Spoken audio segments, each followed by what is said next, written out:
The stories we tell about each other matter very much. The stories we tell ourselves about our own lives matter. And most of all, I think the way that we participate in each other's stories is of deep importance. I was 6 years old when I first heard stories about the poor. Now, I didn't hear those stories from the poor themselves. I heard them from my Sunday school teacher and Jesus, kind of by my Sunday school teacher. I remember learning that people who were poor needed something material, food, clothing, shelter, that they didn't have. And I also was taught, coupled with that it was my job, this classroom full of 5 and 6 year old children, it was our job, apparently, to help. This is what Jesus asked of us, and in that he said, what you do for the least of these, you do for me. Now, I was pretty psyched. I was very eager to be useful in the world. I think we all have that feeling. And also, it was kind of interesting that God needed help. That was news to me, and it felt like it was a very important thing to get to participate in.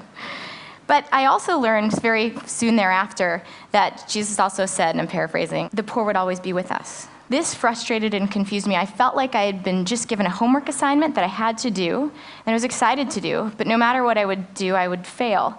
So I felt confused, a little bit frustrated and angry, like maybe I'd misunderstood something here, and I felt overwhelmed.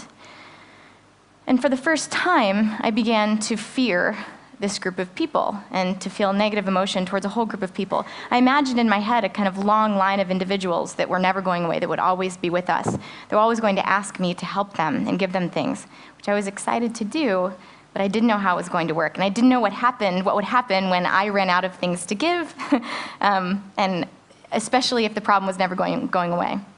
In the years following, the other stories I heard about the poor growing up were no more positive. For example, I saw pictures and images frequently of sadness and suffering. I heard about things that were going wrong in the lives of the poor. I heard about disease. I heard about war. They always seemed to be kind of related. And in general, I got this sort of idea that the poor in the world, lived lives that were wrought with suffering and sadness, devastation, hopelessness. And after a while, I developed what I think many of us do, this predictable response, where I started to feel bad every time I heard about them. I started to feel guilty for my own relative wealth, because I wasn't doing more, apparently, to make things better. And I even felt a sense of shame because of that. And so, naturally, I started to distance myself. I stopped listening to their stories quite as closely as I had before, and I stopped expecting things to really change. Now, I still gave. On the outside, it looked like I was still quite involved. I gave of my time and my money. I gave when solutions were on sale. The cost of a cup of coffee can save a child's life, right? I mean, who can argue with that? I gave when I was cornered, when it was difficult to avoid. And I gave, in general, when the negative emotions build up enough that I gave to relieve my own suffering, not someone else's. But truth be told, I was giving out of that place, not out of a genuine place of hope and excitement to help and of generosity. It became a transaction for me. It became sort of a trade.